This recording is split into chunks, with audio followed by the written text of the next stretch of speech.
اللہ کے بابرکت نام سے شروع جو بڑا مہربان نہایت رحم فرمانے والا ہے۔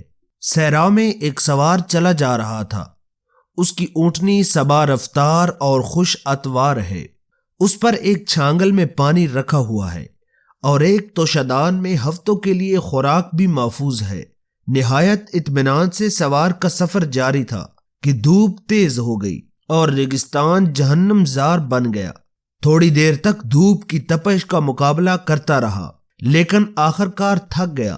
اس نے دیکھا کہ صحرا کے ایک کنارے پر چند درخت ہیں۔ سائے کی تلاش میں اس نے ادھر کا رخ کیا اور ایک درخت کے سائے میں بستہ جما لیا۔ سوچا کہ تھوڑی دیر آرام کر لوں، جب ذرا دن ڈھلے گا تو سفر شروع کروں گا۔ اس نے اونٹنی کو اسی درخت کے ساتھ باندھا اور لیٹ گیا۔ درخت کے سائے میں تھکے ہارے مسافر کو اتنا آرام ملا کہ لیٹتے ہی اس کی آنکھ لگ گئی۔ کچھ دیر تک وہ لیٹا رہا۔ نیند ہی کی حالت میں اس پر پیاس کا اتنا غلبہ ہوا کہ اس کی آنکھ کھل گئی۔ دیکھا تو صحرا میں آگ برس رہی ہے۔ اس خیال سے اٹھا کہ اونٹنی پر سے چھاگل اتار کر اپنی پیاس بجھاتا ہوں، لیکن یہ دیکھ کر اس کے اوسان خطا ہو گئے کہ اونٹنی غائب ہے۔ اس نے دور دراز تک ریگستان میں نگاہ دوڑائی، لیکن اونٹنی کا نام و نشان تک نظر نہ آیا۔ وہ دیوانہ وار ریگستان میں اونٹنی تلاش کرنے لگا۔ وہ بڑی دیر تک اونٹنی کو تلاش کرتا رہا، لیکن اونٹنی اسے نہیں مل سکی۔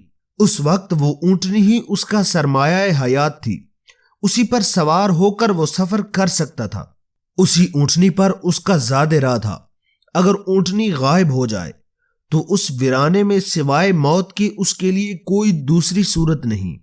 سوار مغرب کی طرف دوڑتا مشرق کی طرف گیا، جنوب و شمال کے کونے کونے چھان مارے، لیکن اونٹنی نہ ملتی تھی نہ ملی۔ اس دوڑ دھوپ میں پیاس نے مزید شدت اختیار کر لی۔ اب تو اس کی زبان پر کانٹے پڑ گئے، حلق خشک، چہرہ سیاہ اور قدم میں لڑکھڑاہٹ۔ گرتا پڑتا درخت کے پاس آیا، دم لبوں پر ہے اور خیال کی نگاہ کے سامنے موت کا چہرہ صاف نظر آ رہا ہے۔ اس کا دل خوف و ہراس کے سمندر میں ڈوبنے لگا۔ وہ مسافر انتہائی نا امیدی کی حالت میں موت کا استقبال کرنے کے لیے ایک گڑھے میں لیٹ گیا۔ آنکھیں خود بخود بند ہو گئی، ہاتھ پیر سے جان نکلنے لگی۔ اسی وقت اسے قدموں کی آہٹ سنائی دی۔ وہ جلدی سے اٹھا اور اس نے دیکھا، اور اسے یقین نہیں آ رہا تھا کہ یا اللہ، میں یہ خواب تو نہیں دیکھ رہا ہوں۔ وہ آنکھیں ملنے لگا، لیکن یہ خواب نہیں تھا، ایک ٹھوس حقیقت تھی۔ اونٹنی، توشدان اور چھاگل سمیت اس کا سارا سرمایہ اس کے سامنے کھڑا ہے۔ سوار جب یاس کی بے کراں تاریکی سے بیک لہٰذا مسرت روشنی میں اور موت کی تاریخ وادی سے حیات کے جگمگاتے اجالے میں داخل ہوا تو وہ خوشی سے ایسا دیوانہ ہو گیا کہ اسے یہ بھی پتہ نہیں چلا کہ وہ اپنے منہ سے کیا نکال رہا ہے۔ وہ پاگلوں کی طرح خوشی منانے لگا۔ اس کے منہ سے کیا نکل رہا ہے؟ کہنے لگا، اے میرے اللہ، تو میرا بندہ ہے اور میں تیرا رب ہوں۔ نعوذ باللہ۔ حالانکہ اسے یہ کہنا چاہیے تھا کہ اے میرے اللہ، میں تیرا بندہ ہوں اور تو میرا رب ہے۔ بہر صورت اس کی یہ غلطی قابل معافی تھی۔ فرط مسرت میں اگر بے ساختہ یہ جملہ نکل گیا تو معافی مل سکتی تھی۔ مسلم شریف میں حضور نبی رحمت صلی اللہ علیہ وآلہ وسلم کا ارشاد گرامی ہے۔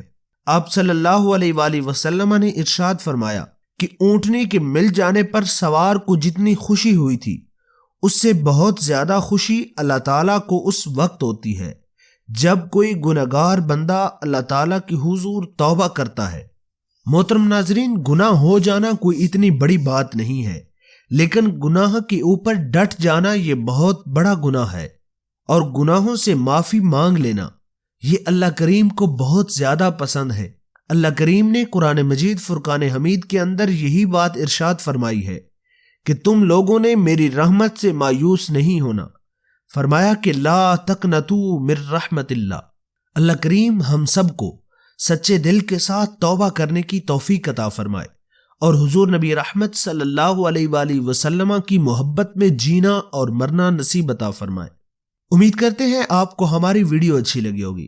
ویڈیو اچھی لگی ہو تو ویڈیو کو لائک کریں اور اپنے دوستوں کے ساتھ لازمی شیئر کریں، اور اگر آپ چاہتے ہیں کہ ہم آپ کے لیے اسی طرح کے سبق آموز واقعات اور دلچسپ معلومات لاتے رہیں تو آپ ہمارے چینل کو سبسکرائب کر کے بیل آئیکن کو ضرور دبا دیجیے گا۔ ملتے ہیں ایک نئی اور دلچسپ ویڈیو کے ساتھ، تب تک کے لیے اپنا اور اپنے پیاروں کا ڈھیر سارا خیال رکھیے گا۔ مجھے اجازت دیجیے، اللہ نگہبان۔